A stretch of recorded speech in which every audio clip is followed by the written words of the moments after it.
अर्थव्यवस्था है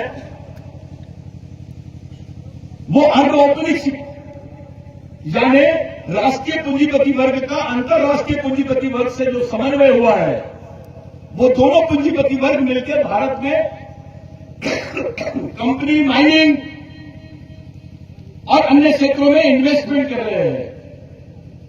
और इनकी जो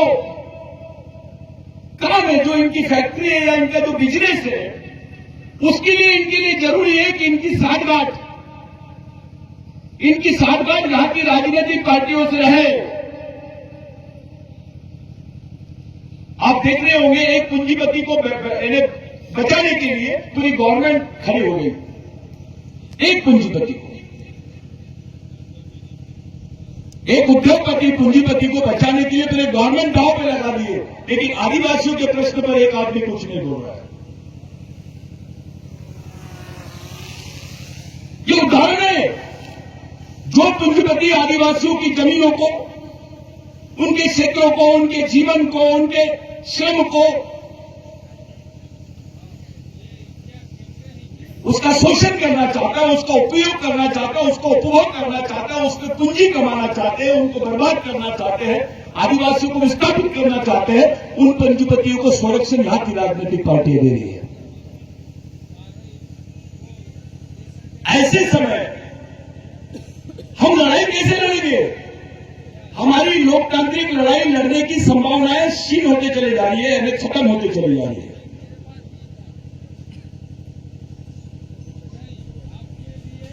और उस लड़ाई को लड़ने के लिए हमारे पास जो साधन चाहिए, हमारे पास जो ब्रेन बैंक चाहिए, हमारे पास जो आर्थिक आवश्यकता चाहिए हमारे लिए, वो उपलब्ध नहीं है। आपको दिख रहा है ये मिशन चल रहा है करके, लेकिन बहुत विपरीत परिस्थितियों में काम कर रहे हैं इसके लिए, बहुत विपरीत परिस्थितियां। भारत में 60% विदेशी पूंजी आ सकती है, उसके लिए भारत वर्ल्ड बैंक से लोन ले सकता है। यानी भारत WTO के साथ में खड़ा रहेगा, IMF के साथ में खड़ा रहेगा, यानी इंटरनेशनल मॉनिटरिंग फंड, जिसको अंतर्राष्ट्रीय फंड बोलते हैं। ये सब चीजें भारत अंतर्राष्ट्रीय स्तर से वर्ल्ड बैंक से पैसा लेगा, लेकिन अंतर्राष्ट्रीय यानी UN के साथ भारत जुड़ेगा। लेकिन UN में जहां आदिवासियों के अधिकारों की बात आती है, भारत वहां चुप रहेगा।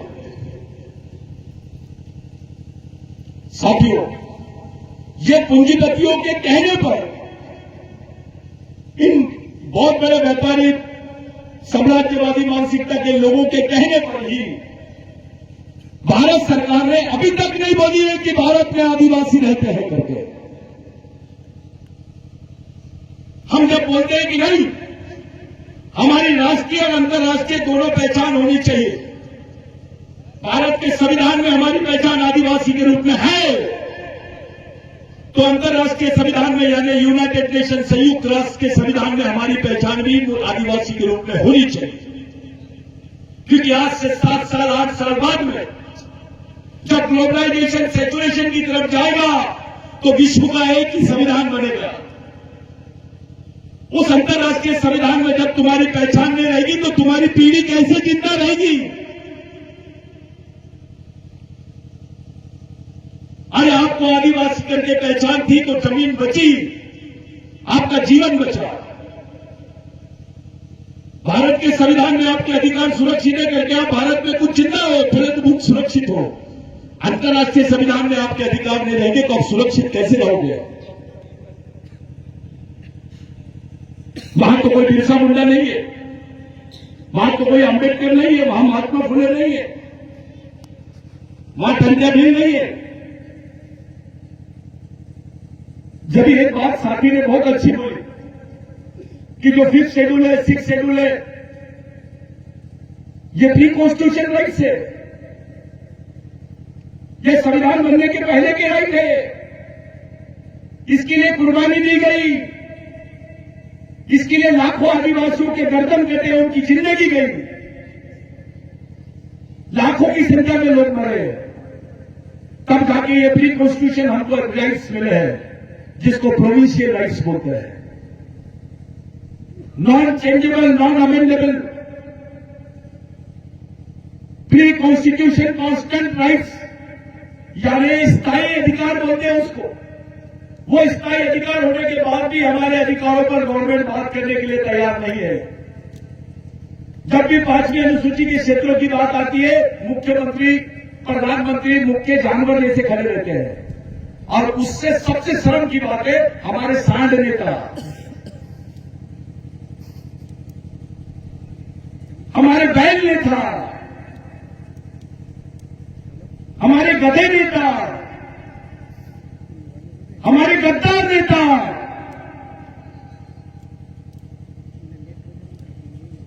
चुपचाप रहते हैं।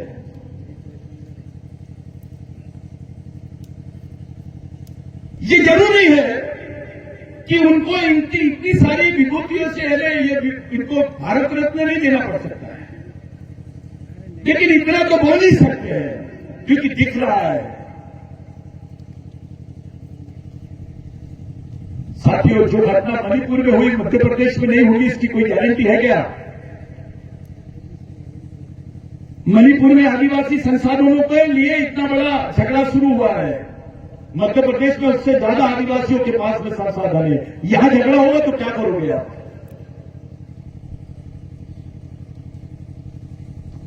हमारे आगे लोग तो बजरंग दल में है, वो बजरंग दल में नहीं है, दलदल में है। आरएसएस में काम कर रहे हैं कुछ अधिकारी कर्मचारी।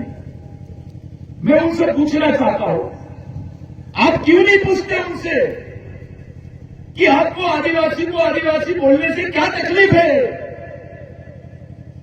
अमेरिका बोल सकता है कि उसके देश में आदिवासी है, अफ्रीका बोल सकता है उसके देश में आदिवासी है, ऑस्ट्रेलिया बोल सकता है उसके देश में आदिवासी है। अब उनकी छोड़ दो। यही आरएसएस के लोग बोलते हैं कि अखंड भारत था, तो पाकिस्तान बोलता है उसके देश में आदिवासी है, नेपाल बोलता है उसके देश में आदिवासी है, श्रीलंका बोलता है उसके देश में आदिवासी है, बांग्लादेश बोलता है उसके देश में आदिवासी है, तो भारत क्यों नहीं बोलता?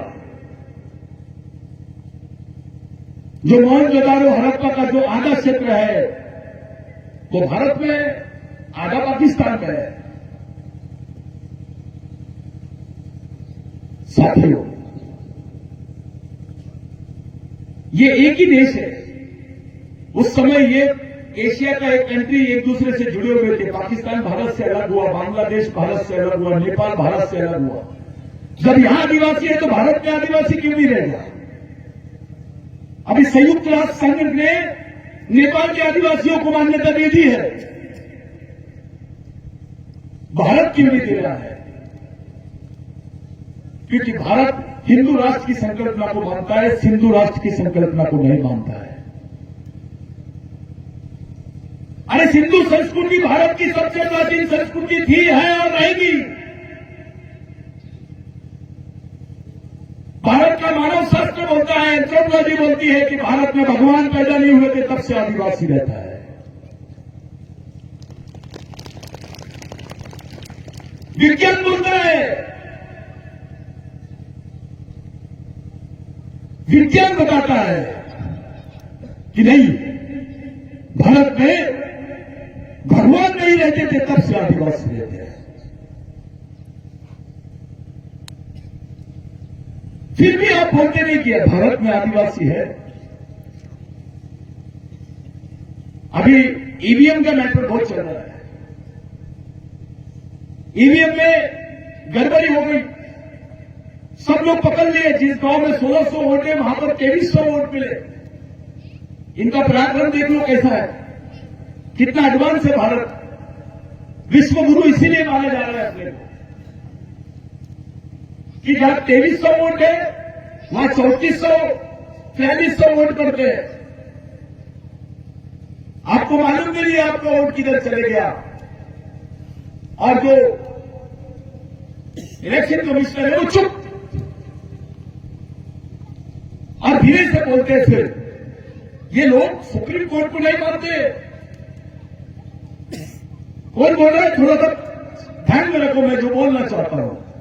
ये सुप्रीम कोर्ट को नहीं मानते। सुप्रीम कोर्ट ने ईवीएम के बारे में साफ बोल दिया है कि जो जीतता है वो ईवीएम को अच्छा बोलता है, जो हारता है वो ईवीएम में गड़बड़ी करता है, ऐसा सुप्रीम कोर्ट बोलता है।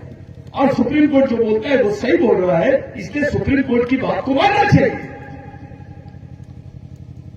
हम भी मानते हैं, हम सुप्रीम कोर्ट से भी सर्वोच्च भारत के संविधान को मानते हैं। उसको सुप्रीम बोलते हैं, supreme law. Constitution is a supreme law, यानी सर्वोच्च कानून यानी संविधान है, सुप्रीम कोर्ट नहीं है। इसी सुप्रीम कोर्ट ने 2010 में बोला, नंदा भाई भीम की केस में, जिसको बिरसा ब्रिगेड नहीं लड़ा है, उस लड़ाई को जीते भी है। सुप्रीम कोर्ट ने जजमेंट दिया कि आदिवासी इस देश का मूल मालिक है, वो इसको, ये प्रथम नागरिक है, इसको मूल निवासी होने का सम्मान मिलना ही चाहिए। सुप्रीम कोर्ट ने बोला, भारत सरकार क्यों नहीं मान रही है? ईवीएम की बात को बराबर मानते हैं, आदिवासी की बात को क्यों नहीं मानते? ईवीएम की बात को क्यों नहीं मानते? ईवीएम की बात मंजूर है, इलेक्ट्रॉनिक वोटिंग मशीन, उसकी बात को आप मान रहे हो, उस पर सुप्रीम कोर्ट की बात को मान रहे हो। ईवीएम आदिवासी विचार मंच, उसकी बात को नहीं मान रहे आप। यानी सुप्रीम कोर्ट का सम्मान आपको कौन से माध्यम से करना है, कौन से इश्यू में करना है, ये आप तय करोगे। भगवान राम को यहां पे न्याय मिल जाता है, लेकिन आदिवासियों को न्याय नहीं मिलता है। उस लड़ाई को लड़ने के लिए ही तय करना है हमको कि हमारा मिशन कैसा हो। आप लोग बहुत बड़ी नींव डालने जा रहे हैं। आपकी आने वाली पीढ़ी आपको भगवान मानेगी, क्योंकि आप भगवानों का आंदोलन चला रहे हैं। टंका भीम को हम क्या बोल रहे हैं? भगवान। बिरसा मुंडा को क्या बोलते हैं? राघोजी बांगड़े को क्या बोलते हैं? बाबूराव शेरवाके को क्या बोलते हैं? ये हमारे भगवान हैं। इनके विचारों का मूवमेंट हम चला रहे हैं, यानी भगवानों के विचारों का मूवमेंट चलाने वाला आदमी भगवान। G O D god, G for guardian यानी पालक, ओ फॉर ओनर यानी मालक, डी फॉर ड्राइवर यानी चालक, समाज का पालक, चालक और मालक। ऐसे आदमी को भगवान बोलते हैं, लेकिन उल्टा हो गया है। वो जीओडी गॉड था ना, वो डीओजी डॉग हो गया है। आपका भगवान ही कुत्ता बन गया है, पालतू हो गया वो उधर। वो कैसे भगवान बगावत करेगा, कैसे विद्रोह करेगा, कैसे इन क्रांतिकारियों को याद करेगा? व्यवहारिक रूप से आप उनके पालतू हो सकते हैं साथियों, लेकिन विचारों से आप किसी के पालतू मत बनो। विचार सबसे बड़ा गुण है मानव का, सबसे बड़ी दौलत है, सबसे बड़ी संपत्ति है विचार, सबसे बड़ा साधन है विचार, और सबसे बड़ा अचीवमेंट यानी जीवन का सबसे बड़ा जो हमारे यहां में जो कोई चीज होती है वो विचार होता है कि आपने क्या हासिल किया है। आपकी संपत्ति खत्म हो सकती है, आप मर सकते हो, आपकी संपत्ति के साथ आपको भूल जाएंगे लोग, पद और प्रतिष्ठा दोनों मर जाएगी, विचार नहीं मरते। यह वैचारिक आंदोलन है। बिरसा मुंडा को जो तत्व ज्ञान था कि समाज हमारा आर्थिक रूप से गरीब रहेगा चलेगा, लेकिन विचारों से गरीब नहीं रहना चाहिए। जो विचारों से गरीब रहता है वो गुलाम पैदा होता है, गुलाम मर जाता है। इस आंदोलन को सही स्वरूप देने के लिए जो जो लोगों ने मशक्कत कर रहे हैं या जो जो लोग काम कर रहे हैं, जो जो लोग प्रत्यक्ष अप्रत्यक्ष रूप से मदद कर रहे हैं, वो सभी गॉड है। और आप तो गॉड हैं। कुछ लोग बोलते हैं, अरे भाऊ दादा आप बोल रहे थे आप लोग भगवान है वो, लेकिन बाकी लोग तो बोलते भगवान कोई झगड़े नहीं करते। तो उनको याद दिलाओ, मैंने कहा देव असुर संग्राम। इस देश में एक इतिहास मिलता है, देव और असुरों का संग्राम। असुर यानी आदिवासी। असुर का मतलब होता है परिपक्व, जिसकी सत्ता है, जो मालिक है, उसको असुर बोलते हैं। इन्होंने उसको बहुत अच्छा रूप दे दिया, असुर को राक्षस बना दिए, रक्षक को राक्षस बना दिए। अब इन्होंने हमारे एक सैनिक को पकड़ लिए, भगवान भोलेनाथ को। हमारे आराध्य है वो, उसको पकड़ लिए, जबकि इनके वेदों में उसका कोई उल्लेख नहीं है। मेरे सवाल एक दिमाग में आया कि संस्कृत अगर इस देश की सबसे ज्यादा पवित्र भाषा है,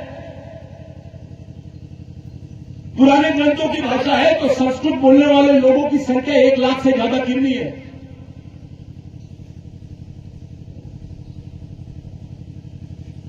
अरे हमारी भील भाषा, भिल्लारी भाषा, बिलाती भाषा, पावरा भाषा, उधर मावड़ी भाषा, गोंडी भाषा, मुंडारी भाषा बोलने वाले लाखों की नहीं, 20-20 लाख, 1-1 करोड़ तक की इनकी जनसंख्या है। लेकिन इन भाषाओं को राष्ट्रीय भाषा का दर्जा नहीं मिला, संस्कृत को राष्ट्रीय भाषा का दर्जा दिया गया। बहुत जल्दी उसको राष्ट्रीय भाषा का दर्जा दे दिया गया। हमारे पढ़े लिखे लोग संस्कृत के मंत्र बोलते हैं। अबे शंकर भगवान को आती क्या? उसको तो बिल्लारी समझती है, उसको तो आदिवासी भाषा समझती है, जंगली भाषा समझती है।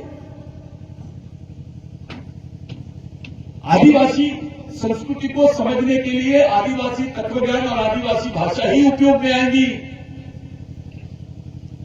आदिवासियों के पास तंत्र होते, मंत्र नहीं होते। आर्यों के आने से पहले भी हमारा यहां पर साम्राज्य था, सिंधु संस्कृति स्थापित की, मोहनजोदारो हड़प्पा की संस्कृति थी। इसके प्रमाण है, विश्व के सभी इतिहासकारों ने मान लिया इसको। यही लोग नहीं मान रहे, सिर्फ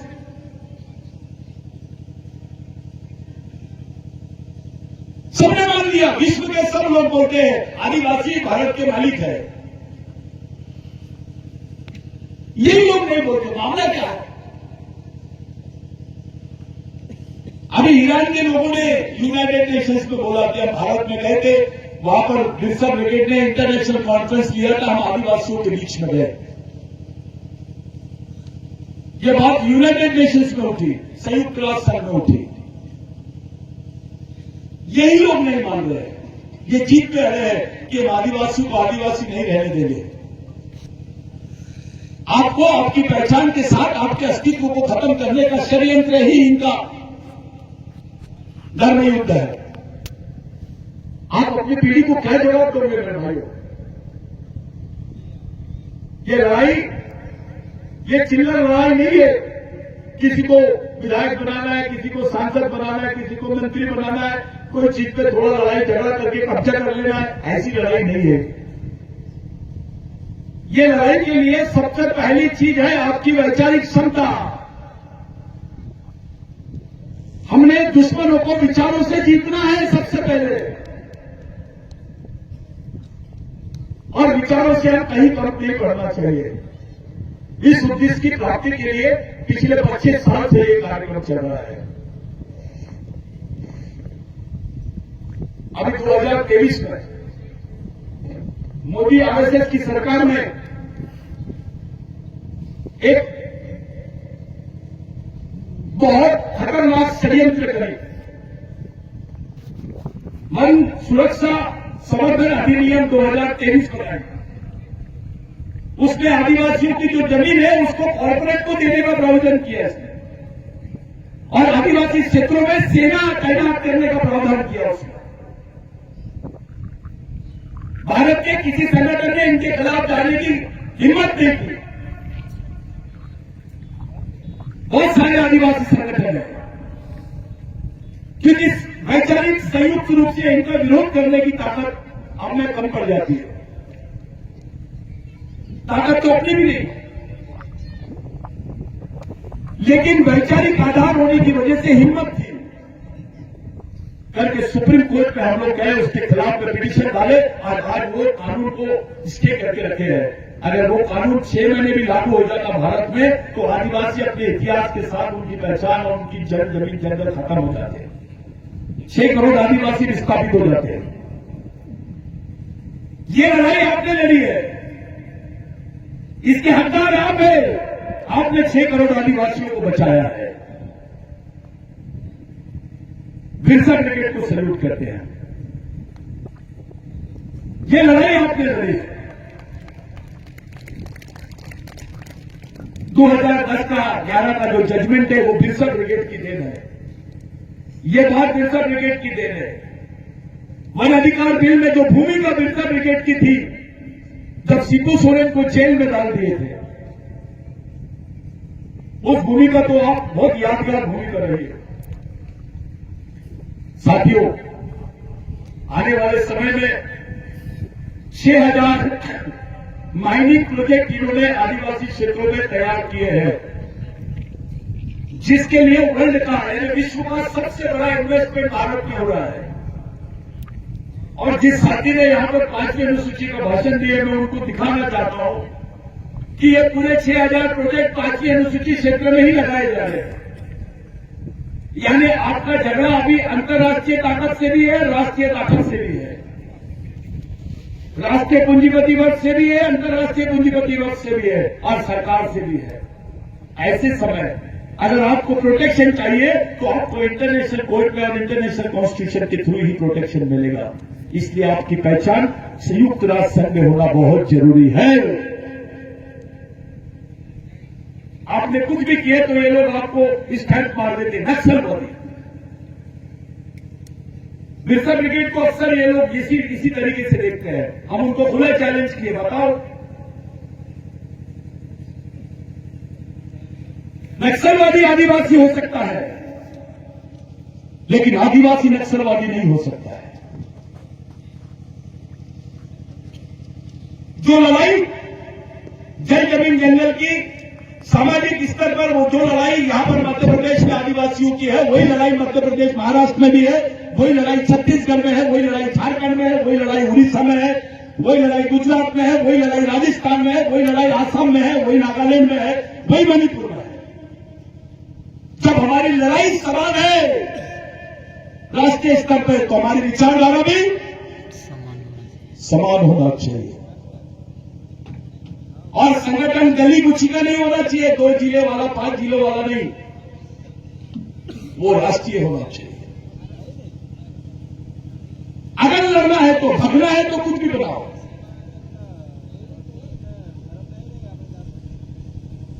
लड़ना है तो राष्ट्रीय संगठन होना बहुत जरूरी है, अगर लोकतांत्रिक लड़ाई लड़नी है तो।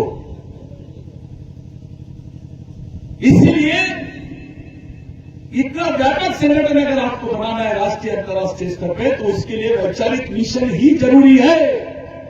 वही एकमात्र पर्याय है, दूसरा कुछ भी नहीं है।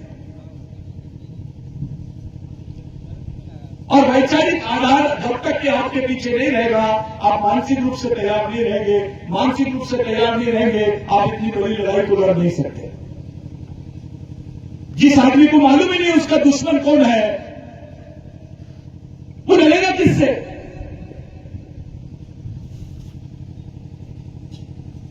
जिसको मालूम ही नहीं कि उसका शत्रु कौन है, किससे लड़ेगा वो? दुश्मन कोई नहीं जानता, दुश्मन से अपरिचित है, वो लड़ाई कैसे लड़ेगा भाई?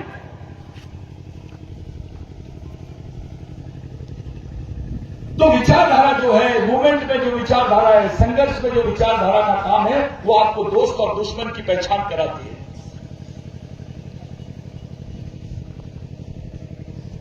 आपको लाइफ और लॉजिक देती है।